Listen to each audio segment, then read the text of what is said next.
సింగరేణి చరిత్రలో మరో విషాద ఘటన. సింగరేణిలో ఆధునిక యంత్రీకరణ జరుగుతున్నప్పటికి కూడా అనుకోని సంఘటనలు జరుగుతూ ఉన్నాయి. దానికి సంబంధించి సింగరేణి గనిలో కూలిన మట్టి, ఇద్దరు కార్మికులు మృతి, మరో ఇద్దరికి గాయాలు. RG3 ఏరియా ఓపెన్ కాస్ట్ 2 ప్రాజెక్టులో ఘటన విచారణకు సింగరేణి C&MD ఆదేశం. OCP2 ప్రాజెక్టులో ప్రమాదం జరిగిన ప్రాంతం, మృతులు వెంకటేశ్వర్లు, విద్యాసాగర్ ఫైల్. ఏదైతే సింగరేణి గనిలో కూలిన మట్టి, ఇద్దరు కార్మికుల మృతి, కార్మికుడి మృతదేహం వద్ద INTC కార్మిక నేత జనక్ ప్రసాద్, అదేవిధంగా గాయపడిన వారిని హాస్పిటల్కు తరలిస్తున్న సిబ్బంది. సింగరేణిలో మరో ఇద్దరికి గాయాలు. RG3 ఏరియా ఓపెన్ కాస్ట్ 2 ప్రాజెక్టులో ఘటన విచారణకు C&MD ఆదేశం. ఫిట్టర్ ఉప్పు వెంకటేశ్వర్లు, 58 హెల్పర్లు గాదం విద్యాసాగర్, మాధవ్ సమ్మయ్య, వి శ్రీనివాస్ రాజు బుధవారం సెకండ్ షిఫ్ట్ లో డ్యూటీకి వచ్చారు. వాళ్ళు నలుగురు ప్రాజెక్ట్ వారిలోని సౌత్ ఏరియాలో హైవాల్ సంపు వద్ద లీకేజ్ అయిన పైప్ లైన్లు సరిచేసేందుకు వెళ్లారు. రిపేర్ చేస్తుండగా సాయంత్రం 6 గంటలకు వారిపై ఒక్కసారిగా మట్టి కుప్ప కూలింది. ఒకవైపు పనిచేస్తున్న వెంకటేశ్వర్లు, విద్యాసాగర్ పూర్తిగా మట్టిలో కూరుకుపోయారు. మరోవైపు పనిచేస్తున్న సమ్మయ్య, శ్రీనివాస్ రాజుకు నడుము పై భాగం వరకు మట్టి వచ్చి చేరింది. ఇది గమనించిన తోటి కార్మికులు వెంటనే వచ్చి మిషన్లతో మట్టిలో కూరుకుపోయిన వెంకటేశ్వర్లు, విద్యాసాగర్ ను బయటికి తీశారు. కానీ అప్పటికే వారు మరణించారు. గాయాల పాలైన సమ్మయ్య, శ్రీనివాస్ రాజును మట్టి కుప్పల నుంచి బయటికి తీసి సింగరేణి హాస్పిటల్ కు తరలించారు. వెంకటేశ్వర్లకు భార్య, ఇద్దరు కుమారులు ఉండగా విద్యాసాగర్ కు భార్య, కుమార్తె ఉన్నారు.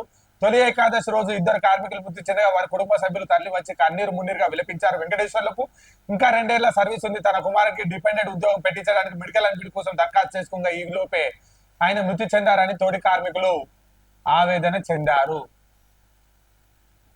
ఏదైతే సింగరేణిలో ఏదైతే నిన్న అనుకోని దుర్ఘటన జరిగిందో, ఒక ఫిట్టర్, వారికి సంబంధించిన హెల్పర్ వెంకటేశ్వర్లు, ఎవరైతే సమ్మయ్య, మాధం సమ్మయ్య, విద్యాసాగర్ అనే హెల్పర్లు ఉండగా అందులో సాగర్ అనే వ్యక్తి వెంకటేశ్వర్లతో పాటు చనిపోవడం జరిగింది.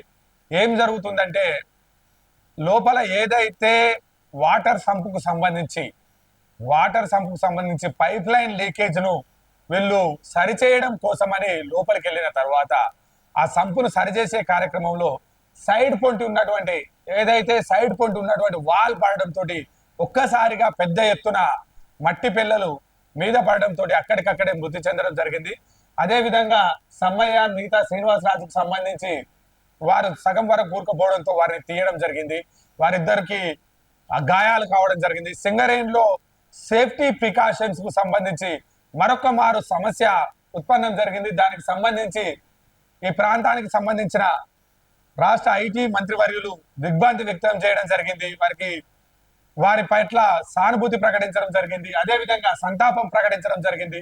అదేవిధంగా INTC నేత జనక్ ప్రసాద్ కూడా హుటాహుటిన గోదావరిఖని సింగరేణి హాస్పిటల్కి వెళ్ళి వారిని పరామర్శ చేయడం జరిగింది. వారి మృతదేహం వద్ద వారికి ప్రమాదానికి జరిగిన కారణాలను తెలుసుకోవడం జరిగింది.